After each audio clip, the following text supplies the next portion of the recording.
Masa Pergerakan Nasional di Indonesia. Halo semua, sebelum memulai materi tentang masa pergerakan nasional di Indonesia, kami akan memperkenalkan diri terlebih dahulu. Perkenalkan, nama saya Larasati Haswa Pamudiarena, nomor absen 5. Saya Salwa Syarifah Putri, nomor absen 10.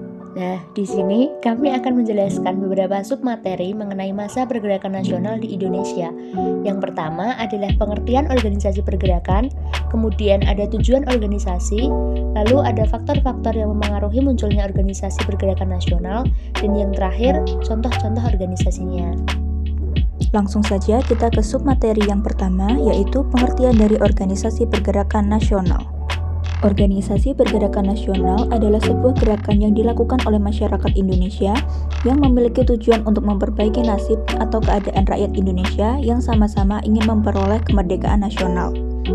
Latar belakang terbentuknya pergerakan nasional ini adalah karena adanya kesadaran penderitaan dan kesengsaraan bersama yang selama ini menimpa banyak masyarakat Indonesia selama penjajahan. Itulah sebabnya, organisasi pergerakan ini diharapkan mampu mengakhiri penderitaan masyarakat Indonesia, mendapat keadaan yang lebih baik, dan membuat perubahan yang lebih baik lagi. Lalu, apa sih tujuan organisasi pergerakan nasional ini? Tujuan organisasi pergerakan nasional adalah mencapai kemerdekaan bangsa Indonesia yang bebas dari belenggu penjajahan dan pihak kolonial asing yang sangat merugikan bangsa. Organisasi-organisasi pergerakan nasional ini berupaya untuk menentukan nasib bangsanya sendiri dan juga demi kesejahteraan seluruh rakyat Indonesia. Organisasi pergerakan nasional yang berisi sekelompok orang ini memiliki satu tujuan untuk bersama-sama berjuang demi kepentingan bersama di atas nama bangsa Indonesia. Itulah sebabnya tujuan organisasi ini menjadi lebih lancar dan baik karena menuju tujuan yang sama. Ada beberapa faktor penting yang membuat organisasi pergerakan nasional muncul. Faktor tersebut adalah faktor dalam negeri dan luar negeri. Yang pertama, ada faktor dalam negeri. Faktor yang pertama adalah akibat dari penderitaan masyarakat Indonesia yang berkepanjangan karena kolonialisme dan imperialisme dari penjajah. Kemudian karena lahirnya golongan terpelajar yang progresif, dan yang terakhir, selama ini perjuangan rakyat Indonesia hanya bersifat kedaerahan atau tidak bersatu dalam kekuatan yang lebih besar, sehingga mudah dibungkam dan dipatahkan oleh penjajah. Karena hal itulah membuat rakyat Indonesia merasa senasib dan sepenanggungan. Alhasil, mereka mulai melakukan gerakan dengan membentuk organisasi-organisasi pergerakan nasional. Adapun faktor luar negeri yang memengaruhi munculnya organisasi pergerakan nasional ini adalah yang pertama yaitu akibat kemenangan Jepang atas Rusia pada tahun 1905. Hal ini menjadikan bangsa Indonesia termotivasi untuk bangkit dari keterpurukan selama ini. Lalu faktor kedua adalah adanya kebangkitan nasional negara-negara tetangga seperti India, Filipina, Cina, dan Turki atas penjajah mereka. Faktor berikutnya adalah mulai masuknya paham-paham baru seperti nasionalisme dan demokrasi dari luar negara Indonesia. Nah, jadi apa saja organisasi-organisasi tersebut? Di submateri berikutnya, kami akan menjelaskan beberapa organisasi-organisasi pergerakan nasional. Jadi, organisasi yang pertama adalah Budi Utomo. Budi Utomo merupakan sebuah organisasi pemuda yang didirikan oleh Sutomo bersama para mahasiswa Stovia. Tempat berdiri organisasi ini ada di Jakarta pada tanggal 20 Mei 1908.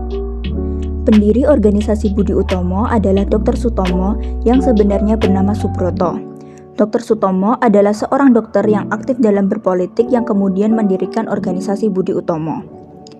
Latar belakang terbentuknya organisasi ini diawali dengan didirikannya Stovia di penghujung abad ke-19, ketika berbagai wabah penyakit tersebar di Pulau Jawa. Lahirnya Budi Utomo diawali dengan pertemuan antara pendiri Budi Utomo dengan Dr. Wahidin Sudirohusodo. Sutomo dan kawannya memiliki rasa nasionalisme dan perjuangan yang tinggi, sehingga gagasan mereka pun cocok untuk dijalankan. Sejak awal, Budi Utomo berprinsip untuk mencerdaskan bangsa dan memang sengaja tidak berkenaan dengan politik. Anggota Budi Utomo yang bergabung pun banyak yang dari golongan bangsawan sampai pejabat kolonial. Meskipun Budi Utomo ini memiliki peranan penting dalam pendidikan, namun perkembangan organisasi ini tidaklah pesat. Organisasi ini hanya terfokus pada Jawa dan Madura saja. Pada waktu yang sama, organisasi yang berkembang di Indonesia juga ada Sarekat Islam, di mana Sarekat Islam terbuka secara keanggotaannya bagi kalangan masyarakat tanpa ada batasan wilayah. Hal ini mengakibatkan organisasi Budi Utomo mengalami kemunduran. Akhirnya, pada 1935, Budi Utomo bergabung dengan pergerakan lainnya dan membentuk Partai Indonesia Raya atau Parindra. Organisasi yang kedua adalah Sarekat Islam. Sarekat Islam yang disingkat SI ini dulunya bernama Sarekat Dagang Islam atau SDI, merupakan organisasi politik pertama di Indonesia yang pada awalnya adalah perkumpulan pedagang-pedagang Islam. Selanjutnya, keadaan politik dan sosial mendukung SI dijadikan organisasi yang tampil di berpolitikan. Maka, SDI berubah nama menjadi SI atau Sarekat Islam. Perubahan nama tersebut bertujuan agar keanggotaan organisasi tidak hanya terbatas pada golongan pedagang, namun juga terbuka bagi seluruh umat Islam di Indonesia. Tempat didirikan organisasi ini di Surakarta pada tanggal 16 Oktober 1905 dengan nama Sarekat Dagang Islam. Pada tahun 1912, Hos Cokroaminoto mengubah nama organisasi Sarekat Dagang Islam menjadi Sarekat Islam. Tokoh Sarekat Islam ini terdiri dari Haji Samanhudi sebagai pendiri Sarekat Islam, lalu ada Hos Cokroaminoto sebagai pemimpin Sarekat Islam sejak 1914, dan Semaun, di mana ia adalah murid Hos Cokroaminoto yang cukup cakap dan memiliki kontribusi di Sarekat Islam. Latar belakang dibentuknya organisasi ini dikarenakan pada saat itu para pedagang keturunan Tionghoa telah lebih maju usahanya dibandingkan milik pribumi. Sehingga para pedagang Tionghoa memiliki status yang lebih tinggi dari penduduk Hindia Belanda lainnya. Pada akhirnya, hal ini menimbulkan adanya keinginan Haji Samanhudi untuk memajukan perekonomian di pribumi. Di bawah pimpinan Haji Samanhudi, SDI berkembang pesat dan menjadi organisasi paling berpengaruh pada saat itu. Sarekat Islam menjadi organisasi ternama yang identik dengan gerakan nasionalis, demokratis, religius, serta ekonomis. Hanya dalam waktu singkat, Sarekat Islam dapat berkembang hingga menyebar ke seluruh lapisan masyarakat. Perkembangannya tidak terbatas di Pulau Jawa saja. Sarekat Islam dimasukkan untuk membela kepentingan pedagang-pedagang Indonesia dari ancaman para pedagang Cina. Organisasi ini mulai mengalami perpecahan karena adanya perbedaan suasana kehidupan politik setelah tahun 1929. Sarekat Islam telah terkena pengaruh komunis yang diperkenalkan oleh Maria Shevliet pada tahun 1913. 1 tahun setelahnya, pada tahun 1914, Shevliet bersama Adolf Bars mendirikan ISDV di Semarang. Tujuan dari ISDV sendiri yaitu untuk menyebarkan paham Marxis. Perpecahan pada Sarekat Islam terbagi menjadi dua bagian, yaitu SI Merah dan SI Putih. Perpecahan ini terjadi lantaran adanya agitasi dari para golongan komunis melalui tokoh Semaun dan Darsono ke dalam organisasi SI. SI Putih sendiri adalah organisasi yang berhaluan kanan, diketuai oleh Cokroaminoto, sedangkan SI Merah berhaluan kiri dipimpin oleh Semaun dari Semarang. Organisasi selanjutnya adalah Indische Partij. Indische Partij atau disebut pula dengan Partai Hindia merupakan partai politik pertama yang ada di Hindia Belanda dan berdiri di Bandung pada tanggal 25 Desember 1912. Pendiri Indische Partij atau Partai Hindia adalah tokoh dari 3 serangkai, yaitu Douwe Steger, Cipto Mangunkusumo, serta Ki Hajar Dewantara.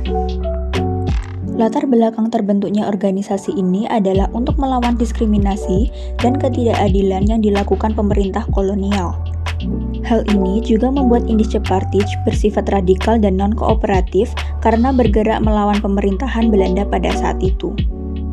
Seiring dengan berjalannya waktu, sikap pemerintah Belanda yaitu organisasi Indische Partij dianggap berbahaya karena tujuan, tuntutan, dan sikapnya terhadap Belanda. Hal ini kemudian membuat permohonan Indische Partij untuk menjadi badan hukum yang sah ditolak oleh Belanda. Akhirnya, pada 4 Maret tahun 1913, pemerintah kolonial Belanda akhirnya membubarkan Indische Partij sebab kehadiran Indische Partij dianggap sebagai sebuah gerakan yang radikal serta mengganggu keamanan. Organisasi yang selanjutnya adalah Perhimpunan Indonesia. Perhimpunan Indonesia adalah organisasi pelajar dan mahasiswa Hindia di negeri Belanda yang bersifat sosial budaya. Organisasi ini diprakarsai oleh Sultan Kasayangan dan R.N. Noto Suroto pada tanggal 25 Oktober 1908 di Leiden, Belanda. Mereka adalah para pelajar Indonesia yang sedang menempuh pendidikan di negeri Belanda. Semula, organisasi ini hanya untuk kepentingan orang Indonesia yang ada di negeri Belanda. Perkumpulan ini sebagai pusat untuk berkumpul dan mengikat hubungan persaudaraan lebih erat antar pelajar-pelajar Indonesia. Seiring dengan berjalannya waktu, aktivitas Perhimpunan Indonesia semakin meningkat sejak bergabungnya Muhammad Hatta dan Ahmad Subarjo dalam kepengurusan. Mereka menegaskan bahwa tujuan Perhimpunan Indonesia yaitu Indonesia merdeka yang akan dicapai melalui aksi bersama. Mereka juga mendapatkan dukungan internasional sehingga PI aktif dalam kegiatan-kegiatan organisasi internasional menentang penjajah. Organisasi internasional seperti Liga Demokrasi Internasional, Liga Penentang Imperialisme, dan Penindasan Kolonial. Pada Juni 1927, Perhimpunan Indonesia dituduh menjalin hubungan dengan PKI untuk melakukan pemberontakan sehingga diadakan penggeledahan terhadap tokoh-tokoh PI. Mereka ditahan sampai tanggal 8 Maret 1928. Namun, dalam pengadilan tanggal 22 Maret 1928 di Den Haag, mereka dibebaskan dari tuduhan karena tidak terbukti bersalah. Di masa krisis dunia 1930, Perhimpunan Indonesia mengalami kemunduran dan makin lama makin tidak terdengar lagi. Hal ini disebabkan oleh banyaknya tokoh PI yang kembali ke Indonesia. Organisasi berikutnya adalah ISDV.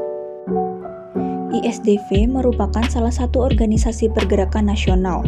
Sejak masa kolonial, organisasi yang satu ini bekerja sama dengan buruh untuk melawan kapitalisme kolonial.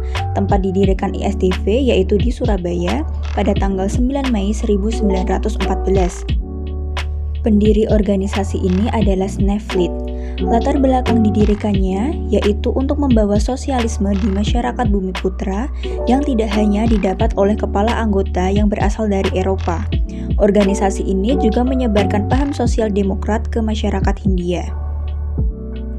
ISDV kemudian mengganti namanya menjadi Partai Komunis Hindia Belanda pada 23 Mei 1920 sekaligus menjadi hari lahir PKI. Lalu, pada tahun 1924, mereka kembali mengubah namanya menjadi Partai Komunis Indonesia. PKI menjadi partai pertama yang menyandang nama Indonesia di masa kolonial. PKI bersikap non-kooperasi terhadap pemerintah kolonial Belanda yang mengakibatkan terjadi pemberontakan pada tahun 1926. Dalam waktu yang singkat, PKI dapat dengan mudah menggalang massa terutama dari golongan buruh. Hal tersebut didukung oleh terjadinya depresi ekonomi yang membuat kaum buruh mengalami kesengsaraan hidup. Mulai tahun 1924, PKI menyebarkan pengaruhnya ke seluruh pedesaan yang ada di Jawa serta luar Pulau Jawa untuk mempersiapkan revolusi. Gerakan-gerakan yang cenderung anarkis banyak dilakukan untuk menggulingkan pemerintahan kolonial Belanda. Usai berusaha melakukan pemberontakan yang pada akhirnya gagal, Belanda lantas bertindak tegas dengan melarang seluruh aktivitas yang berhubungan dengan PKI. Bahkan, dilakukan penangkapan terhadap orang-orang PKI sebelum akhirnya dibuang. Ada juga yang dihukum mati. Meski keadaan semakin ruwet, para tokoh PKI tetap berusaha melakukan propaganda secara ilegal demi mewujudkan tujuan serta cita-cita dari PKI. Musso kemudian menghidupkan kembali PKI pada 1938 melalui kadernya. Mereka bergerak di bawah tanah dan terpecah-pecah pada masa revolusi. Hanya saja, PKI Musso terlibat dalam peristiwa Madiun 1948 yang membuat partai ini kembali tenggelam. Kader-kader muda PKI seperti D.N. Aidit dan Nyoto mengambil alih kepemimpinan PKI pada tahun 1951. Aidit bahkan mampu membawa PKI menjadi salah satu partai terbesar di pemilu tahun 1955. Hanya saja PKI dituding terlibat dalam salah satu peristiwa paling kelam di Indonesia pada September 1965. Pimpinannya dihukum mati, pengikutnya dipenjara dan dibuang ke Pulau Buru. Pemerintah Orde Baru pun menyatakan PKI sebagai partai terlarang. Organisasi selanjutnya adalah PNI. Partai Nasional Indonesia atau PNI adalah sebuah kekuatan politik Bumiputra di bawah pimpinan Soekarno yang berbentuk partai dan aktif pada masa kolonial Hindia Belanda sebagai satu kekuatan yang penting. Pada awal berdiri, partai ini bernama Perserikatan Nasional Indonesia, tapi kemudian pada tahun 1928 berganti nama menjadi Partai Nasional Indonesia. PNI ini didirikan di Bandung pada tanggal 4 Juli 1927. Pendiri organisasi ini adalah Soekarno, sedangkan tokoh PNI yang lain yaitu Dr. Cipto Mangunkusumo, Mr. Sartono, Mr. Ishak Cokro Hadisuryo, Mr. Sunaryo, Mohatta, dan sebagainya. Latar belakang berdirinya Partai Nasional Indonesia yaitu karena dipengaruhi situasi yang cukup kompleks mengenai sosial politik pada saat itu. Pemberontakan dengan cara keras sudah tidak bisa dilakukan lagi setelah pecahnya beberapa pemberontakan yang dilakukan PKI. Oleh karena itu, harus membentuk sebuah pergerakan baru. Seiring berjalannya waktu, PNI dianggap membahayakan Belanda karena menyebarkan ajaran-ajaran pergerakan kemerdekaan sehingga pemerintah Hindia Belanda mengeluarkan perintah penangkapan. Perintah tersebut diberikan pada tanggal 24 Desember 1929 dan penangkapan baru dilakukan tanggal 29 Desember 1929 terhadap para tokoh PNI di Yogyakarta. Mereka adalah Soekarno, Gatot Mangkupraja, Supriyadinata, dan Maskun Sumadirejo. Pada tanggal 25 April 1931, pengurus PNI menggelar kongres luar biasa di Jakarta yang dihadiri oleh berbagai utusan cabang. Dalam kongres itu, Sartono menawarkan dua langkah yang akan ditempuh oleh PNI ke depannya. Langkah pertama yakni terus bergerak dengan segala hambatannya, dan yang kedua yaitu membubarkan PNI dan mendirikan partai dengan nama yang baru. Opsi kedua ternyata mendapat suara terbanyak. Dengan demikian, partai yang dibentuk pada tanggal 4 Juli 1927 itu pun akhirnya dibubarkan pada tanggal 25 April 1931 dengan maklumat pembubaran PNI yang ditandatangani oleh 6 orang pengurus, antara lain yaitu Sartono, Anwari, S. Anggun Sudiryo, Suwiryo, Ali Sastroamijoyo, dan Suyudi. Kemudian, 1 minggu setelah penandatangan itu dilakukan, PNI resmi dibubarkan pada tanggal 3 Mei 1931. 4 hari setelah pembubaran PNI di Jakarta, lahirlah sebuah partai dengan nama baru. Partai ini memiliki prinsip yang sama dengan PNI, yaitu mengacu pada opsi yang ditawarkan Sartono pada Kongres Luar Biasa. Maka, pada tanggal 29 April 1931, di bawah pimpinan Sartono, berdirilah Partai Indonesia atau Partindo. Organisasi pergerakan nasional yang berikutnya adalah Muhammadiyah. Muhammadiyah adalah organisasi pergerakan nasional yang berakar pada keagamaan. Organisasi ini adalah perjuangan pemurnian ajaran Islam dan bidang pendidikan. Tempat didirikannya yaitu di Yogyakarta pada tanggal 18 November 1912. Tokoh pendiri Muhammadiyah yaitu Ahmad Dahlan atau Muhammad Darwis. Awal mula lahirnya Muhammadiyah sebagai sebuah organisasi adalah hasil interaksi Kiai Haji Ahmad Dahlan dengan kawan-kawan dari Budi Utomo yaitu Raden Budiharjo dan Raden Susro Sugondo. Gagasan pendirian Muhammadiyah juga merupakan saran dari salah seorang siswanya di Quake School, Cetis, yang menyarankan agar kegiatan pendidikan yang dirintis beliau tidak diurus sendiri, tetapi oleh suatu organisasi agar terdapat kesinambungan setelah beliau wafat. Perkembangan Muhammadiyah ini terlihat dari pesatnya pertumbuhan cabang dan jumlah santri baru di seluruh tanah air. Hal ini membuat Muhammadiyah menjadi organisasi masyarakat yang paling merata penyebarannya di Indonesia, tak hanya di provinsi tertentu, tapi juga di kabupaten dari Sabang hingga Merauke. Muhammadiyah ini dikenal sebagai organisasi yang telah mengembuskan jiwa pembaruan pemikiran Islam di Indonesia dan bergerak di berbagai bidang kehidupan umat. Pada masa pergerakan nasional Indonesia, Muhammadiyah memiliki begitu banyak peran di berbagai bidang, salah satunya di bidang pendidikan. Organisasi Muhammadiyah memiliki cara lain dalam memainkan perannya pada masa pergerakan nasional, yaitu dengan cara berusaha mencerdaskan masyarakat pribumi. Muhammadiyah bergerak di bidang pendidikan dengan cara mulai membangun sekolah-sekolahan sebagaimana yang terjadi di kota Kudus. Organisasi pergerakan nasional yang berikutnya adalah Taman Siswa. Taman Siswa merupakan organisasi pergerakan nasional yang merupakan implementasi dari ide bersama teman-teman dari komunitas Losok Kliwon.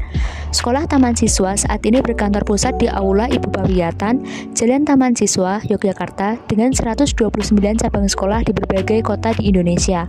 Organisasi ini didirikan di Yogyakarta pada tanggal 3 Juli 1922.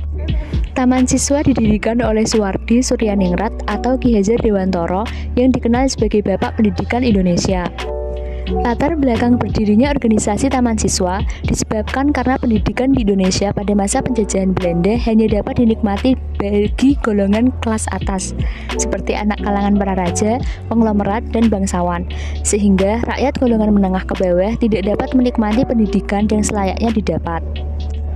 Organisasi ini berupaya untuk memperkenalkan pendidikan kepada masyarakat, khususnya kalangan menengah ke bawah. Karena hal ini, akhirnya Taman Siswa mengalami perkembangan yang pesat. Seiring berjalannya waktu, keberadaan Taman Siswa ini menimbulkan rasa cemas di kalangan pemerintahan Belanda saat itu.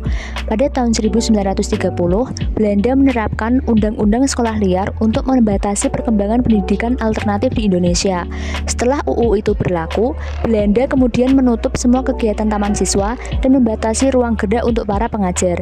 Namun, penutupan Taman Siswa ini tidak menghentikan aktivitas pendidikan Taman Siswa, di mana guru dan para muridnya tetap melanjutkan aktivitas pendidikan dengan cara sembunyi-sembunyi. Organisasi yang terakhir adalah Partindo. Partindo atau Partai Indonesia Raya adalah salah satu partai politik yang pernah ada di Indonesia. Pendirian partai ini merupakan hasil keputusan Sartono sewaktu ia menjabat Ketua PNI lama menggantikan Soekarno yang ditangkap pemerintah Belanda tahun 1929. Sartono membubarkan PNI dan membentuk Partindo. Organisasi ini didirikan di Jakarta pada tanggal 30 April 1931. Pada mulanya, Partindo ini dipimpin oleh Mr. Sartono, kemudian melalui Kongres Partindo di Surabaya tanggal 14 sampai 19 April 1932, kepemimpinan diserahkan kepada Soekarno. Kepemimpinan Soekarno di Partindo dibantu oleh Sartono, Amir Syarifuddin, Nyono Pranoto, dan Sudiro. Partai Indonesia lahir karena Partai Nasional Indonesia atau PNI telah menjadi partai terlarang, sehingga tokoh-tokoh nasionalis membentuk panitia untuk membentuk partai baru.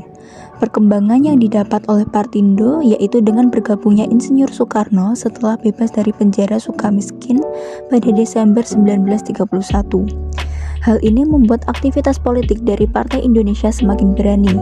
Insinyur Soekarno diangkat menjadi Kepala Cabang Bandung, melakukan aksi-aksi yang memukau rakyat Indonesia. Melihat kemajuan yang dicapai Partindo sangat pesat, pemerintah kolonial Hindia Belanda mulai merasa khawatir. Mereka melakukan pukulan-pukulan keras untuk melumpuhkan Partindo dengan menghambat kegiatan organisasi ini. Walaupun menerima berbagai pembatasan dan pelarangan, para tokoh Partindo tidak pernah menanggapinya. Mengetahui hal tersebut, Gubernur De Jonge menjalankan kewenangan Gubernur Jenderal, yaitu membuang aktivis pergerakan yang dianggap membahayakan ketentraman negara. Karena kebijakan tersebut, Soekarno kemudian dibuang ke ND Flores. Penangkapan Soekarno dan larangan pengadakan rapat oleh pemerintah berdampak kepada Partindo. Karena hal tersebut, pengurus Partindo mengumumkan pembubarannya pada tahun 1936. Pembubaran ini merupakan ide dari Sartono yang menggantikan kedudukan Soekarno sebagai ketua. Golongan yang tidak setuju atas pembubaran itu lalu mendirikan Komite Pertahanan Partindo di Semarang dan Yogyakarta untuk menghambat pembubaran itu. Tetapi usaha itu tidak berhasil. Pada akhirnya partai ini benar-benar bubar pada tahun 1937. Sekian, terima kasih.